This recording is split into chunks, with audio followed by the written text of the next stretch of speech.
rusak sebenarnya kurang lebih 15 km kan yang diperbaiki, yang krusial itu yang fatal banget itu 1,2 km. Jadi saat ini belum sempurna, masih dalam tahap pengerasan. Memang rencana awal setelah penimbunan, pemadatan, baru pengerasan, baru bisa dibuka satu lajur gitu kan.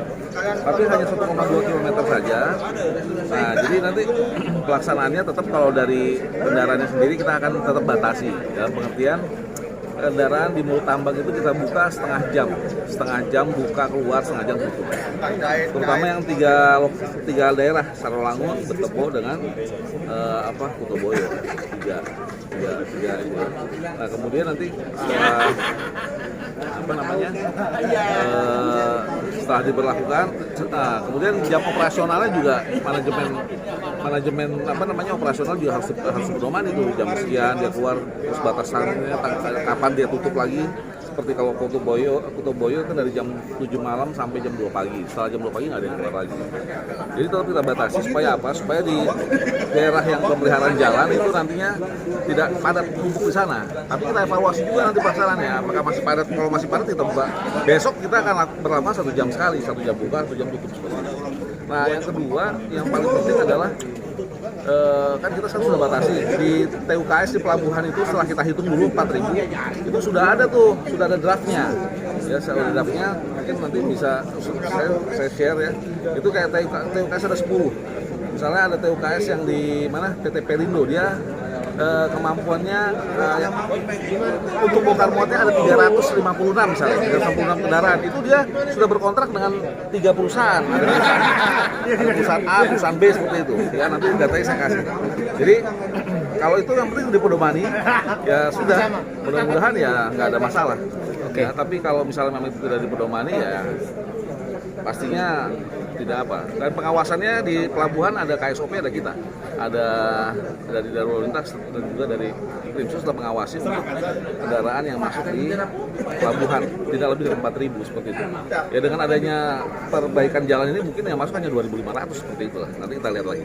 Oke, artinya yang keluar dari, kita pastikan dan kita upayakan yang keluar dari Mulut Tambang itu 2.000-an lebih, Pak. Kurang lebih 2.000-an. 2.000-an. Karena kita setengahnya kita tahan, kita papa. Oke.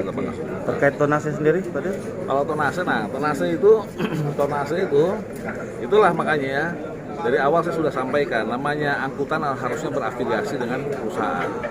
Ini ada unsur kesengajaan sih, terus terang aja. Kenapa angkutan dibiarkan sendiri, begitu ya? Tidak, dan ini kita nggak bisa nindak ini. Masalahnya itu aturan ke dalam, aturan daripada Kementerian ESDM sendiri. Kalau itu dilepas, maka angkutan batubara bebas dia mau ngisi berapa nih. Nah, kembali terkait dengan masalah berat ini tadi, tanggung jawabnya kembali ke siapa? Jadi jalan itu ada 6 pilar. Ada pilar pertama mungkin sudah pada paham ya, 2, 3, 4, 5, 6. Nah, ini pilar kedua nih, tanggung jawabnya ada di Kementerian Perhubungan, ada di SUB nih. Makanya ada jembatan timbang. Nah, itu di situ. Kontrolnya ada di situ. Kalau itu nggak jalan ya berarti ya berat muatannya bisa-bisa lebih daripada 11,5 ton yang sudah dibijaksanakan oleh Bapak Gubernur, begitu ya. Seperti itu. Kalau sudah lebih dari 11,5 ton, mau 13 ton, 14 ton ya pasti membuat jalan cepat rusak begitu kan. Berarti intinya seolah-olah tonasenya bisa bukan maksudnya bukan unsur pembiaran, tapi harus ada pemeriksaan, harus ada kontrol, harus ada pengawasan terhadap dengan muatan yang diisi dalam truk tersebut. Karena di pelabuhan kami hanya tahunya yang masuk itu tidak lebih dari 4.000 unit truk batubara. Tapi berat muatannya yaitu pilar kedua harus pengawasan dan juga melakukan pemeriksaan secara secara berkala. Ketat Pak. Ya, harusnya ketat Pak. Oke. Mengenai Buka tutup ini nanti sampai jalan itu selesai diperbaiki. Kalau masih ada perbaikan jalan, ya kita masih tetap buka tutup di Mulut Tambang. Tapi juga di areal yang diperbaikan nanti kita sudah tempatkan sesuai dengan rapat gubernur waktu lalu. Kita tempatkan ada sekitar 30 dari personil Polri, kemudian 20 dari personil TNI, dan kemudian 30 juga dari personil Dinas Perhubungan. Nanti malam kita akan bergantian secara sesuai dengan sudah kita buat jadwalnya, sudah kita buat cara bertindaknya nanti berganti per 1 jam berganti dengan petugas untuk bisa melancarkan atau bisa dilewati satu lajur saja tuh yang dipakai. Istilahnya personel itu difungsikan untuk buka tutup di jalan. Bukan buka tutup, tapi untuk melancarkan, Melancarkan, di ruas jalan yang di ruas jalan yang memang sedang dalam perbaikan, yang nanti dilintasi oleh kendaraan angkutan batubara hanya 1 lajur. Tapi kalau buka tutup di Tambang tetap itu fungsinya adalah dari Polsek, dari Sabara, dan dari lalu lintas. Lebih daripada kuota yang telah ditentukan untuk jumlah unit angkutan batubaranya, maka ya nanti dari KSOP akan melakukan pemberian sanksi, atau mungkin kan ada izin-izin yang diberikan oleh terkait dengan pelayaran atau bongkar muat ya, seperti itu ya. Itu nanti dari KSOP. Yang pertama itu KSOP sudah komitmen, yang kedua ya dari kita tetap melaporkan ke sana, ke Kementerian SDM.